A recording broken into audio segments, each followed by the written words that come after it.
welcome everyone to Talks Google. We are so excited to have you here for this special taping and celebration of Diwali, the Festival of Lights with SONA, and we'll introduce our guest of honor shortly. I'm Shilpa Maniar, and I head up the Global Advertising Solutions team here based in New York, and I'm also one of the chairs for the Indus Google Network, and just delighted to bring this special to you. Yay! Thank you.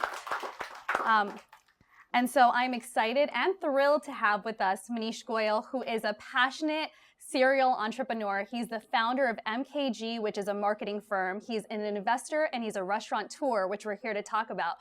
SONA, which is a modern Indian restaurant that opened up during the pandemic, and we'll get into those details soon. And he also owns New York's iconic Temple Bar. So we'll talk about cocktails as well and whatever you fancy.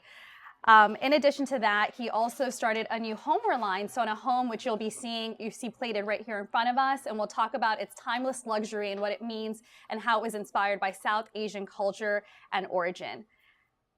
One of the things that I find so inspirational about Manish is that he lives by saying he believes risk makes life remarkable, and bringing people together fuels joy. And so I think that's really the culture we're trying to instill here today in the room and on the live stream and in the broader community, is really how do we create an inclusive environment.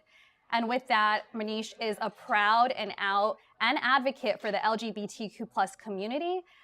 He serves on the National Board of Planned Parenthood Federation of America. He's a fellow Texan. He's a Duke and Yale alum. We can talk about basketball for those of you that are interested. And he currently lives in New York City with his husband and adorable son, Adrian. It's no surprise that Manish, in his spare time, plays around with table settings and homeware and loves to have dinner parties. And with that, welcome Maneesh Goyal. Thank you. Happy Lovely Diwali. Lovely to have you. Nice Happy to see Diwali. you. And so today's conversation, we're going to talk about Manish's personal journey, his professional journey, and of course, tons of food for thought to leave you with to hear. That's right. Figuratively and literally. So we'll be eating later on today. So with that, Manish, we were talking about this earlier. Your life journey has been quite inspirational. One of the things that I found so fascinating about your career and your life is many people, including all of us, we're searching for a purpose. We're searching for that. What is the light that we're supposed to bring in? And you were born into that purpose. Yeah, it's funny. I'll jump in only because it's interesting when you get to a certain part of your life, you can look back with a different lens than when you were living it. Because I didn't realize I was born into a purpose.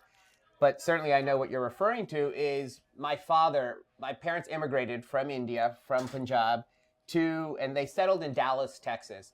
I'm the youngest of three. I have an older brother and sister. And like many Indians in that early waves of immigration in the 60s to America, my father was an engineer. And he got a job with Xerox. And Xerox is headquartered in Rochester, New York. And my brother and sister were born in Rochester. They're older to me. Xerox transferred him to Dallas. And while he was working at Xerox in Dallas, he looked around and he was trying to find his American his feet and trying to settle himself.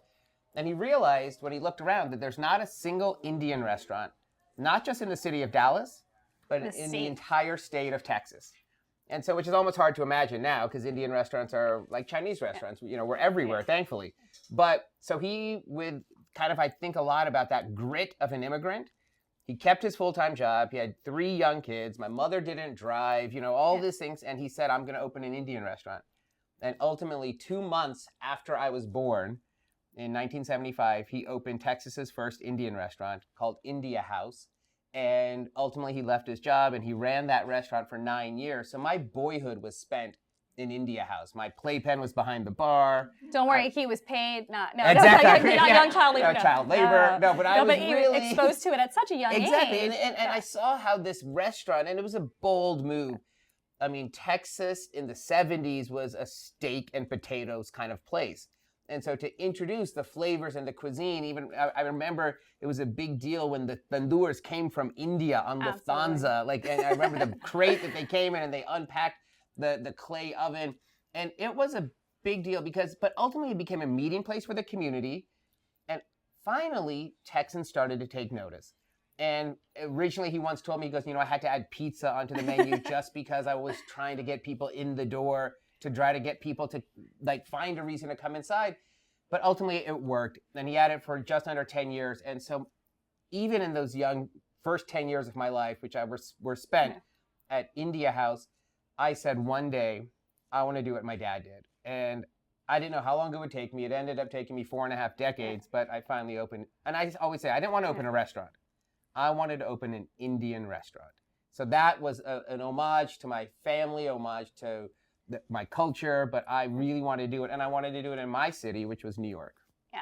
And one of the things that, I mean, congratulations. And I think it's just quite amazing when you set an intention at an early age and you're able to deliver it. How did that make your father feel when he came to SONA for the first time? Well, first of all, it's a restaurant business. So he said, are you sure? Like, I mean, because the restaurant business is a crazy, intense, insane business. But I think what has really marked this moment for me and for my parents and for my broader family is that there's a recognition that my parents at a very young age did a bold thing when they left their country. Absolutely. And it's the story of immigration. You leave your country and you in search of opportunity and you hope for stability. They've raised 3 children and now have grandchildren who, frankly, we love India, but I've never lived in India. And at this stage of my life, I probably will never live in India. And so the idea that India will forever be a part of our lives, I think when they are no longer here, I think it really made them feel like, okay, they did a good job. India is in our core. While I was born and raised in America, I have an American passport. I am We're connected. both Texans. We're both Texans. I know. But India is now forever part of me, and that wasn't a given. You know, you can grow up in this country and not necessarily feel a connection to your parents' home country, but I feel it, and now I've codified it. And so I think they feel proud that have an Indian restaurant, but they also feel proud that long after they might not be here, at least SONA will be here, and an Indian restaurant will be in our family. I love that. I love that. And, you know, we're going to talk a lot more about SONA later and all of the amazing, intricate details of the menu. But, you know, going back to your childhood and, you know, now being an adult, making them proud with SONA Home, but there was also a lot of challenges that you faced through that journey. And so can we talk a little bit about, and if you're okay with it, is how you came out to your family being South Asian and what that process was like for you. And then also that adoption journey of adopting Adrian and what that was like. Sure. No, I'm happy to talk about it, and thank you for bringing it up because I think sometimes these stories and these conversations don't get enough airtime in our community. And the reality is that it's in South Asian cultures, and I think a lot of more traditionally Eastern cultures, perhaps, you sometimes live a double life, meaning that you're trying hard to live your life, but you're also living a life of obligation to your family. Yeah. And so you're living this life of, you know, what will my parents say, you know, what will people say? And so you kind of are caught between, okay, I think I know what I want increasingly as you get older, but then you have this burden of disappointment. And so I felt that deeply in my core, so much so that I went to college and grad school. And because it was a different time, it was 20 plus years ago, the visibility wasn't there, the internet was new, and I convinced myself, which is outlandish to imagine, but this is how your mind can be your biggest foe as much as your friend. And I convinced myself that I might be the only Indian gay person in the world.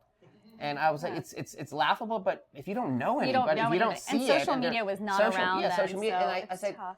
And so I was like, I don't know where I fit in. Like, do I fit in? Because I can't disappoint my parents, but I don't know that you can be gay and Indian because how does that work? That doesn't exist. And so finally, I found the courage through mental health professionals and others to kind of recognize that actually there's a world of fulfillment beyond the barriers that we kind of set for ourselves. And so I decided to finally live a life that was based in fulfillment and ultimately came to terms with who I have always been. And telling my parents was that after college? It was after college. It was for me it was a longer journey because it was a different time and it was after college, it was after grad school, and in fact I even told my brother and sister 5 years before I told my parents. Wow. And so my brother and sister kind of and they kind of said, well, you can't tell them. You know, they actually initially they said you can't tell them, but thank you for telling us. But that was kind of the nature of the way it worked because there just wasn't visibility. The only thing on television, if you remember the show Will and Grace, that was on television, but even that was a little fringe, you know, like, so there wasn't this is why visibility matters. And this is why I appreciate the question and talking about it, because you need to kind of know that this is a community that exists in every part of this world, this beautiful humanity. And so finally, when I did tell my parents, it was tough. It was, you know, I don't sugarcoat it. Yeah, I mean, I did it at the same Southern table. Parents. Yeah, and immigrant parents who, you know, my mother was talking, like many of us, was talking about my wedding from the day I could remember. Like, oh, we're going to do this, we're going to do that. And I was like, you know, and so there's a lot of disappointment. And ultimately, though, as we all thankfully, hopefully have some lived experience of, time is a healer. And time became exactly what my family needed to kind of understand that, okay, you're the same guy that we have always known and loved, and this is ultimately what will, you know, we will stay by your side. But there is a funny story that comes out of it, because, and this is how Indian moms just are a little bit like, they'll say whatever's on their mind, as we know. And aunties. And aunties, yes. And so like aunties, unfiltered. Unfiltered. Yeah. But so my brother is, my brother at the time was engaged, not married. But his fiance was there. My sister was there.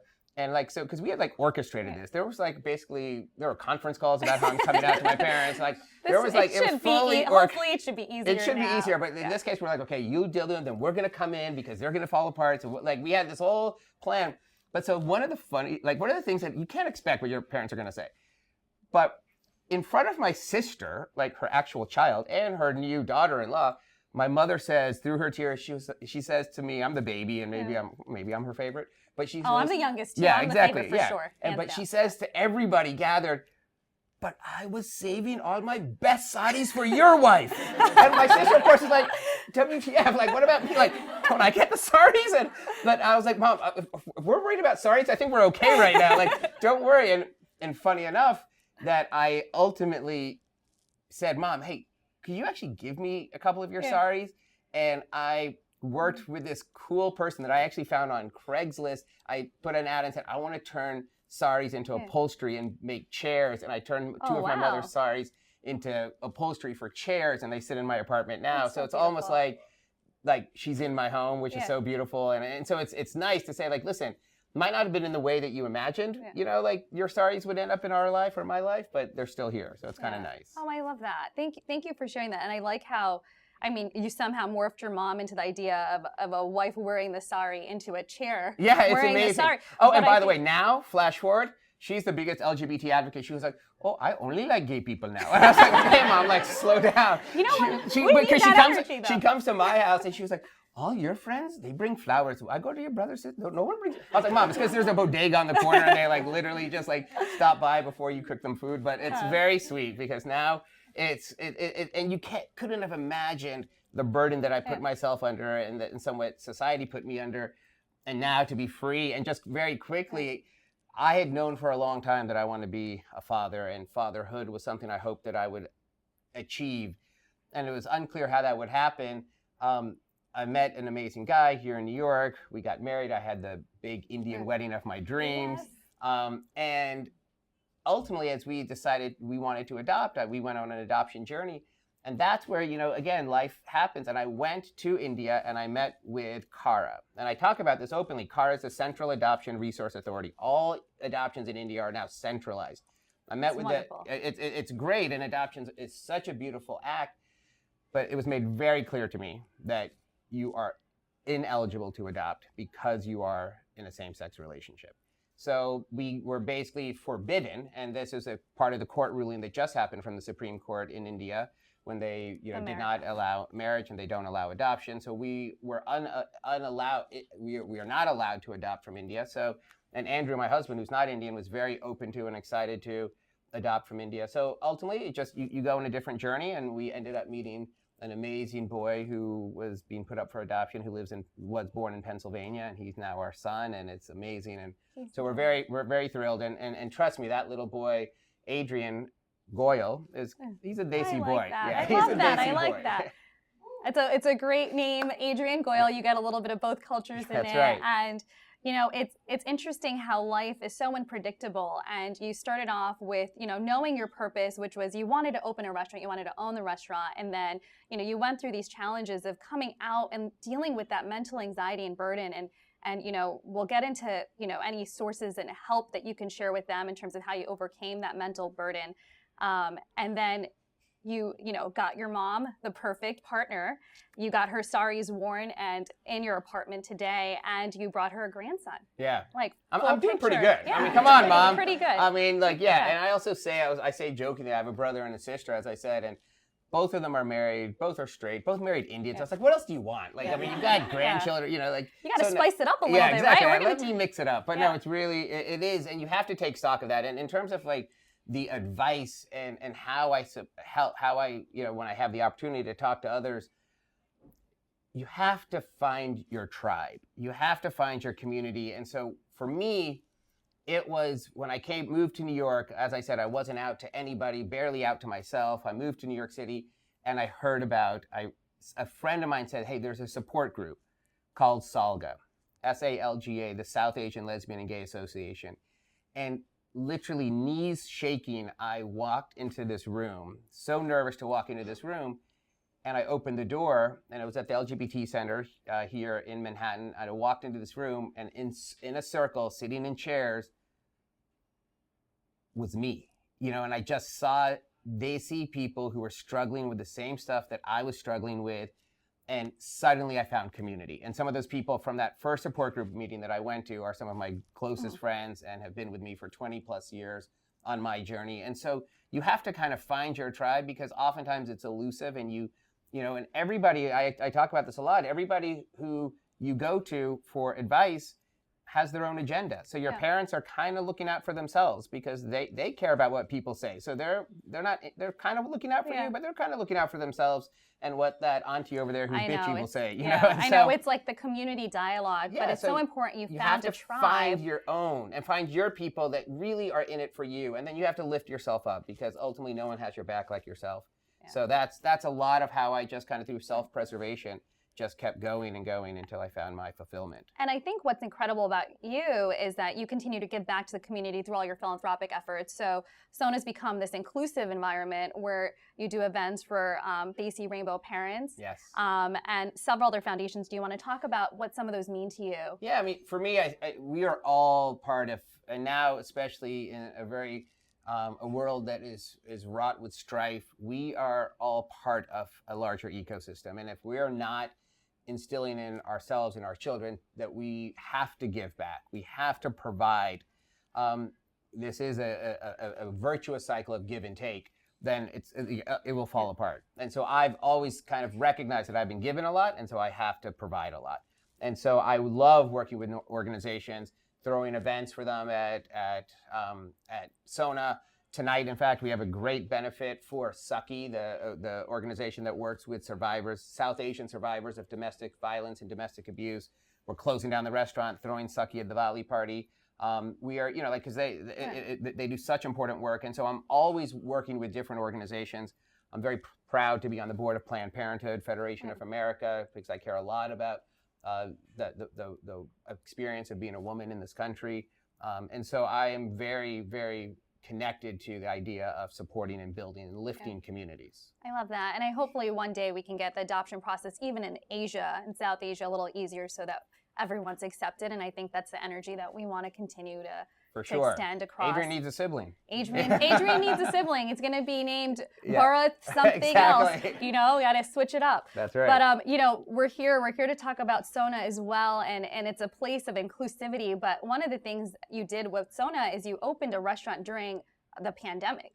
It was a time where restaurants were closing, and you chose to open one. So what was that process like? So this has been the most Herculean thing. I've had a very fun and storied, in some ways, career, because I've had chapters. And I'm a big believer in the idea of chapters, because like a good book, some chapters are longer than others. They all have different characters, but I wanted a new chapter. So I had ran previously for I had a previous chapter in nonprofits, and then I worked in the marketing. And then I said, okay, now I'm ready for my new chapter. I want to get into hospitality. I want to do what my dad did. And so I began the process before the pandemic, because it's hard. And I was on such a steep learning curve. I'd never worked in restaurants, and I had never done anything like that in New York City. So I actually signed a lease, found a space, signed a lease, and broke ground on the space that is now SONA in January of 2020. So wow. you can imagine, like, I was so excited. And I was like, okay, Fashion Week in New York is in September. I said, okay, we're going to have a big launch in September, right around Fashion Week. It's like, this is going to be great. September 2020. It's all about the opening of SONA. And then the pandemic hit in March. And then by March, Yeah. all hammers were down. We were done. And at that point, I had two choices. Do I return money to the investors who had helped me fulfill this dream? Or do I kind of try to resurrect this project? And so I spent those months in lockdown to just have conversations every single day to understand, okay, hey, here's what I'm trying to do. I'm trying to keep this project alive. I'm trying to renegotiate with my landlord. I'm trying to keep my investors at ease. I'm trying to understand, what does the restaurant even look like in a post-pandemic world? And thankfully, we were able to keep, when the state allowed, we were able to get back into the space. And at the very end of March of 2021, we opened our doors. And when we opened our doors, we had 30% occupancy. No one considered the bar. We had dividers between the tables. It was that kind of post-COVID restaurant experience, but we were open. Yeah. And there was, the vaccine had not yet really started to proliferate. And so, but we were open, and I fulfilled the dream. But it's been hard because it's just not the way you want to open a restaurant. Yeah. It's under so much regulation and restriction. But that was our reality, so we stepped into it. Yeah, and I think that one of the things is you opened in March of 2021 with 30% occupancy, and you've somehow been able to grow it where it's packed every night. And so what was that marketing strategy to continue to bring people in and create a community and experience for SONA? Yeah, so I think that a lot of it is based on the energy that you put out into the world. And so restaurants, we all have so many demands on our time, and we have so many pulls on our money, right? And so, like, if you're going to give your time and you're going to give your money, you're not coming just for the food. You're coming because you feel like this space is a space it's experiential. that is experiential. It Yeah. welcomes me. I feel valued in this space. I feel taken care of. And that's really about this idea, this very Indian idea of you treating your guests like a god.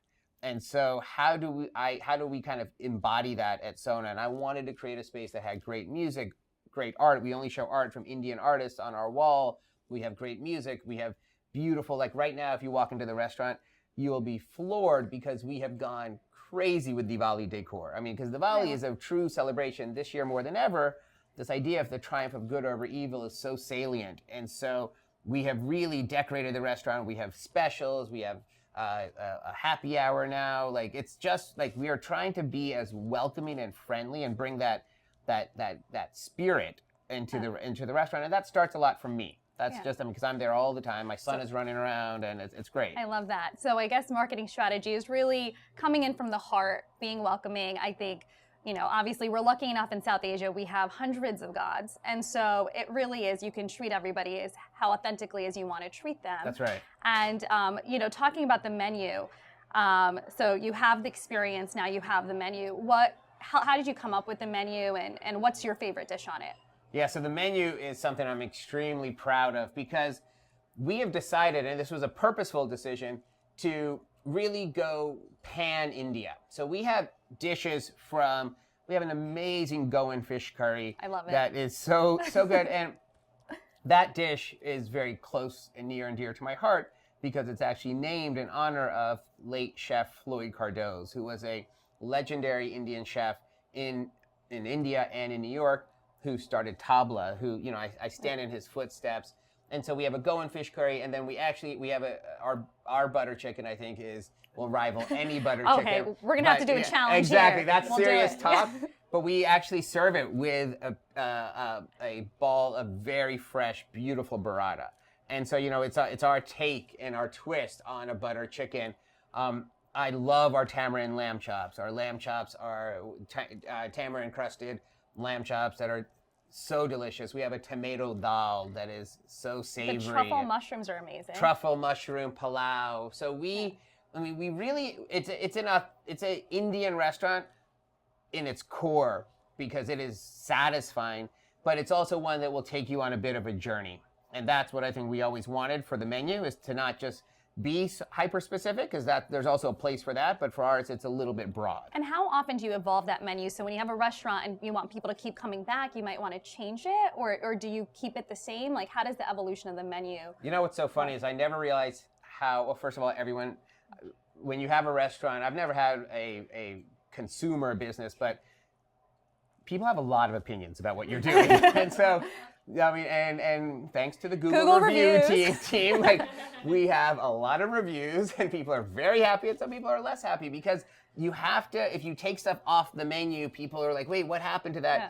But obviously stuff that's coming off the menu is all based on data, of course, because we're like, okay, it wasn't moving as much, it wasn't performing as well, etc. So we are very, like, we think a lot about what comes on or off the menu, but you have to innovate your menu because people are interested in coming back for more. Interested right now, we have a beautiful autumnal squash salad that is served in a gourd that is so delicious and is beautiful. And so, you know, we and that's new, of course, for this season. So that's the other thing is we really want to use seasonal ingredients and lean into the seasonality of the restaurant. Yeah, I know. It's interesting that you say that. It's a tough audience because you take it off and then you're like, I want that thing that was a special that wasn't on the menu, and now you have insider information. Well, we took off dal makhani, a black dal. We took it off our menu because we were kind of like, you can get a dal makhani anywhere. Like, so maybe you're not going to come to SONA, and if you come to SONA, you're going to judge it against all the other dal makhani. So maybe and then we took it off, and people are livid. And so, so now we're probably bringing it back. Got it. And so, you know, we're going to start cooking some food today. And as you can see in front of us, it's SONA Home, which we talked about, timeless luxury. Did you want to just give us a quick note of, like, what inspired the design and what made you want to launch SONA Home? Yeah, so I'm a voracious entertainer. I love to have people to my home. I love to have having a restaurant just makes sense for me. I'm an extrovert. I enjoy touching a table is the term when you just go and talk to the table and check in on them, make sure they're okay. All of that is it feels like an extension of me. And because I love being at home, I've always desired home goods that were inspired by India, high quality, that would make me feel proud to kind of have a little hint of India on my table. Yeah. And so I decided in June of last year to launch a line called SONA Home. So you'll see a lot of our dishes here. This is our plate, our bowls. So again, and I'm twisting what people think, because when you think about palm trees, you might think about Miami or the Caribbean or maybe even the Middle East, but India's beautifully tropical. It's a peninsula, right? And so people sometimes don't connect the two. And so I really want to change perception about how people can think about India. So the SONA Home line, I'm very proud of. We have barware, we have dishes, we have linens, we have beautiful lamps with lampshades, and they're tabletop lamps. So they're meant for candlelight on outdoor table, indoor table. And one style that we do is made from vintage saris. Oh, wow. And we cut up the saris and turn them into lampshades. Perhaps inspired from your mom. Exactly. Right? Everything comes back to my mom. And so we have these beautiful dishes, and we have Chef Raldo here. So we wanted to cook something special for all of you, and for the live audience, hopefully on the live stream, you can also watch vicariously. So what are we preparing today? Yeah, so I'm very, very excited. We are having Mata Batata Poa. Look at you're very good. I practiced. Shilpa's got it. What this is, it's a maka is corn, so we're having a corn. Batata is potato, and poha is flattened rice. And so this is a dish that is very commonly served around Diwali season. It's a dish that is very commonly served during a rainy season. It's a savory dish. It's one. Come on, chef. Yeah. Let's get started. This is Chef Raldo from the SONA team. So we'll start making it, and it's a very it's actually relatively simple to make, but it's one that we feel like is completely unique because of it's not often that you have baby corn in it, and so we will put baby corn inside the poha, and you start, as you'll see with Chef here, you'll start with mustard seeds. You'll get the oil nice and hot. Add in, of course, turmeric. Add in cumin, and add in all the pieces, the ingredients that will make this a real savory, and it's a dish that is a comforting dish. We top it as a garnish with pomegranate seeds to kind of balance out the saltiness of it, with a little bit of that sweetness, just as a little hint. But it's a dish that I love. I crave especially on a rainy day.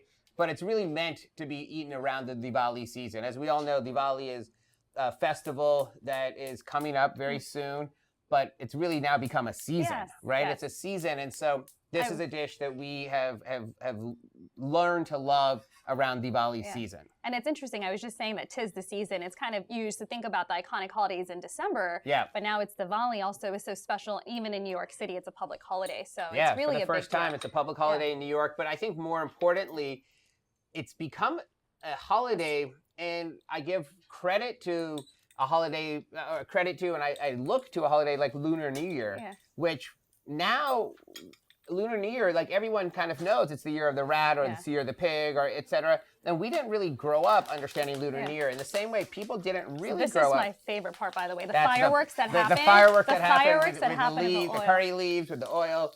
Now, of course, so he put in cumin seeds, mustard seeds. Now he's putting in chopped onions. And then, of course, this is our special ingredient. We'll put in corn. I can't wait for you all to try it here. And sorry for those of you on the live stream. I hope you have a Kleenex for your salivation. But it tastes delicious. I'm very excited. And this is now around Diwali season, as I was saying, it's just kind of everywhere now. And it's beautiful because it exposes people of all ages to this gorgeous holiday that is celebrated worldwide and really signifies something that is so universal, which of course is bring the lightness and bring in the dark and start afresh and think about how you are letting go. And I always think about Diwali with renewal. So you are letting go of grudges, you are letting go of the past, and you're entering into a new sensibility and a new sense for the new year. So that to me is a very exciting part of Diwali is the freshness, new clothes, the kind of new attitude in some ways. So we go hard on Diwali at SONA. I love Diwali. As I said, we celebrate proudly. One thing that we're doing for the first time in a couple of weeks is we're throwing the first ever, I don't know that there's ever been one, and I've lived in New York City for 25 years, a queer Diwali ball. And so we are throwing a queer Diwali ball at SONA. We're closing the restaurant for the night, and we're having an event that will just be centered around the queer community and its allies to come in and enjoy a night unlike any other. And I juxtapose that with on Saturday, this past Saturday, because I'm a new father and I'm so passionate about this culture and Diwali, I created an event that just took place called A Season of Sparkles. And this was a kids and family Diwali event, and there were 75 children at SONA. Oh my God, that's amazing. And their parents on Saturday, and it was just beautiful. We did mithai decorating, Indian sweet decorating. We had a dance lesson. We had and cocktails, of course, right? You need cocktails with 75 kids. So so that's what I need. Cocktails in the morning. Yeah. We have a great gin and tonic program because, of course, India has a long history with gin. And so we have a really great gin and tonic program. So this is the kind of stuff where we're always imagining and thinking. And so you see here with Chef Raldo. Chef Raldo is from Goa originally. So he's born and raised in Goa and has been on the culinary team at SONA since we opened. And this is really, I mean, it's an assembly dish where he will put together all of the ingredients. He put the rice, which is so amazing, is you literally soak it in water for about 1 minute.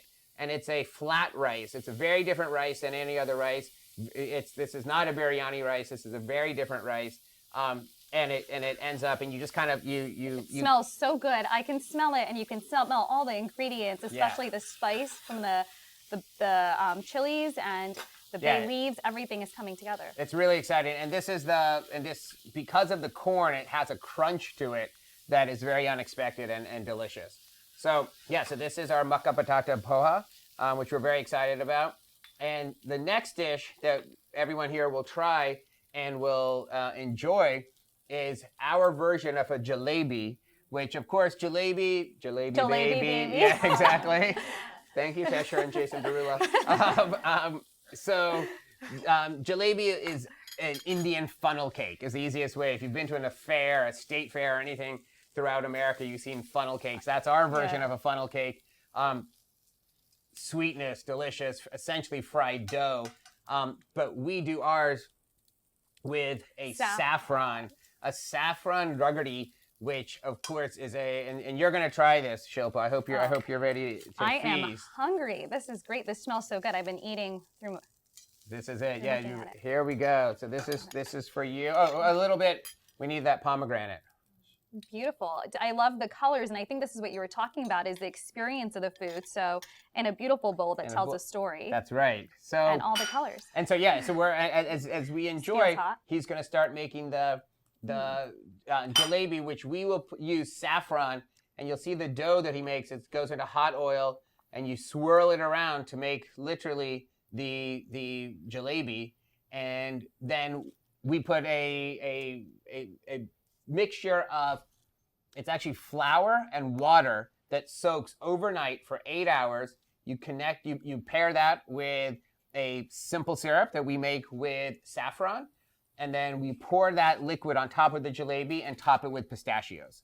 So it's a real delicious treat that we're excited for everyone to try. That's also something that's on our menu, is a jalebi with a saffron raguri and pistachios. This is amazing, everybody. I tasted the lemon, I tasted each one of the spices, the pomegranate just added some sweetness to it. This is really great. I'm not going to indulge because I know all of you guys are watching me eat. So this is amazing, and we'll have the jalebi later. I did want to give you guys an opportunity to ask questions. So does anybody have any questions for Manish? Farah has the microphone. And Sophia. So any questions about the food, about inclusivity, about just creating community amongst ourselves and extending it beyond? Sure.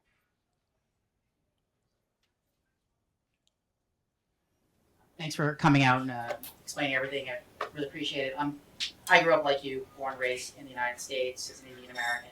I begin to wonder, as you think about your designs that you have in SONA Home, the cuisine you present, which has a touch of something else. Yeah. Do you think of that as maybe being an Indian American? Do you think of that more as modern India? Because our parents left India in the year they left and brought that with them. That's right. Not modern India. Yeah. How do you sort of think about that? It's so fun. It's such an interesting question, and a great question, because it's true. When you think about India today and you think about the way our parents sometimes perceive India, especially for those of us who are children of immigrants, they're two totally different places, because India has modernized in a way that our parents don't necessarily even realize.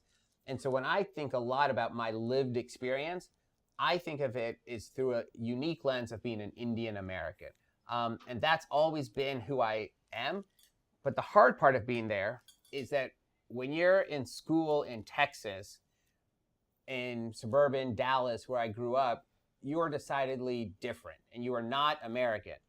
And then your parents ship you to a very hot India for the summer. And right away you get off that plane and everybody around you can tell you're not from India. And so you're like, okay, so where's home? Where's home? Because here I don't feel like I'm at home, and here I don't feel like I'm at home. So how does that impact you as a person? And the only way is you've got to find your level of comfort in recognizing, okay, my home is where I'm going to make it, and my home is how I'm going to live it.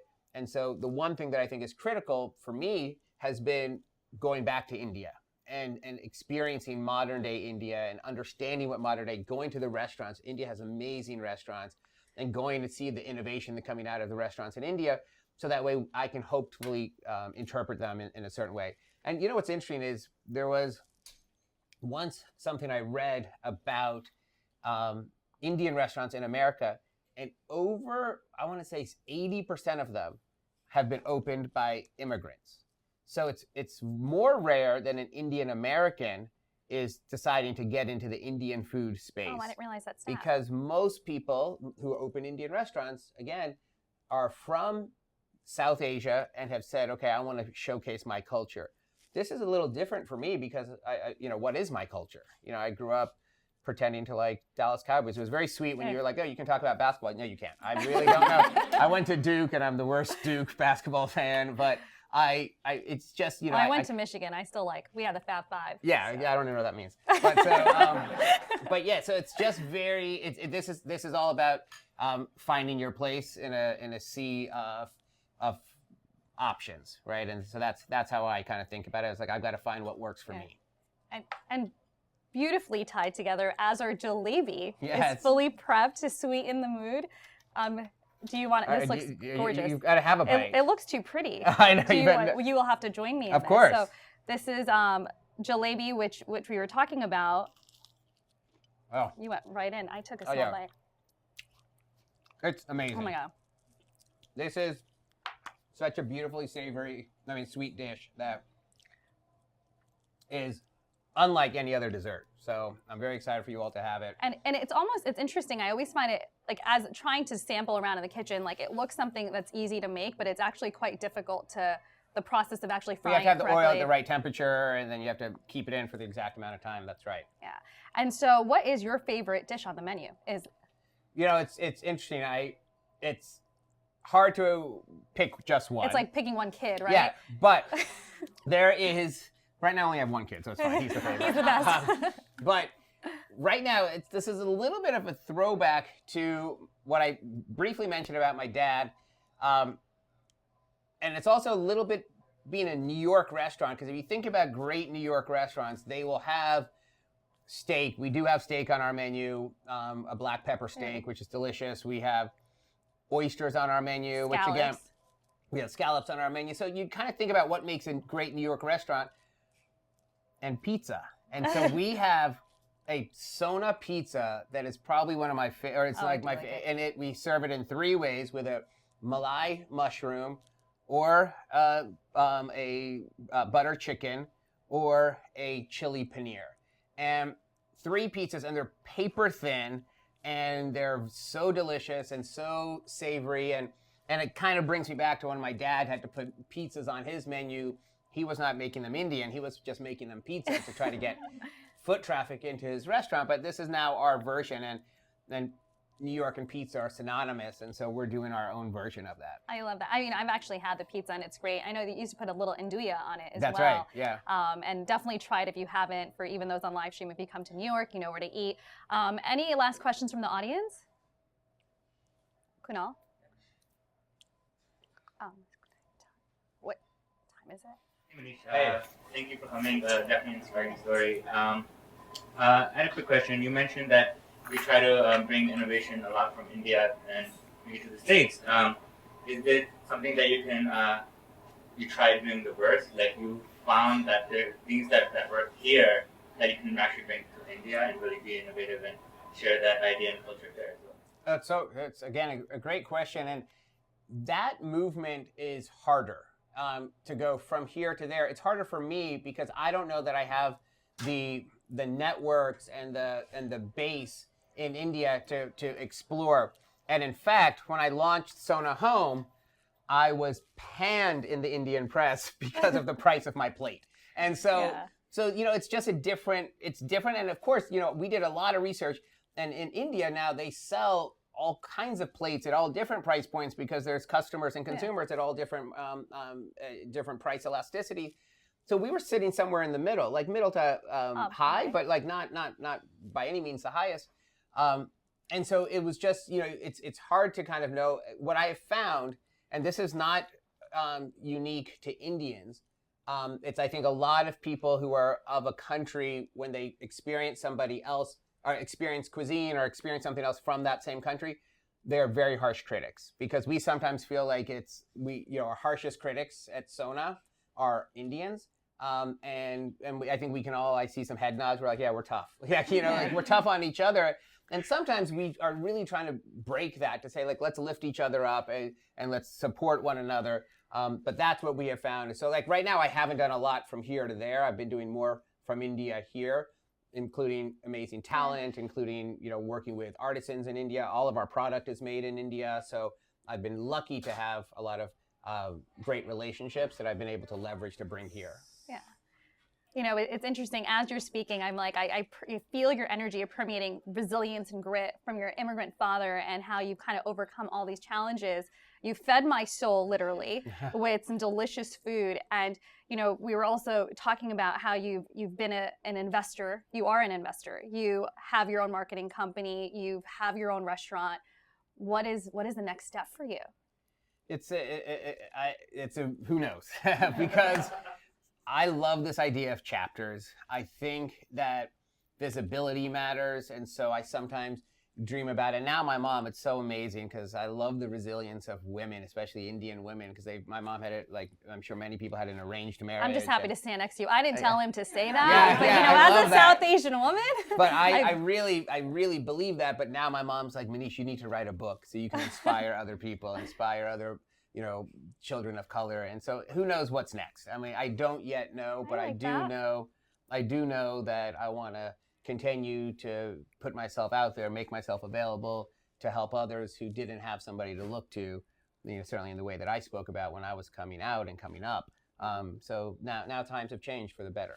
Yeah, I think that would be so beautiful to read a book about your journey and to share it with everyone in the world, because there's so much to learn from you. And then hopefully they can also, we'll see SONA Home in India one day. There you go. Or South you never Asia. know. So I love that. So many exciting things ahead. Thank you so much for being here with us. Thank you for this having was beautiful. And we do have food for those people in the live audience. So do we want to have Please, them go in yeah, and let's dive in. We have our jalebi here on the side, and we have the poha here in the middle. Yeah. It's feast time. And if anybody wants to do jalebi baby and do a dance here, Yeah, welcome exactly. to It's come Diwali with the show. season. Yeah, Right. Any dancers? Thank you guys so much for having me. Thank you. Thank you for being here. Thank you. Thank you. This is so great.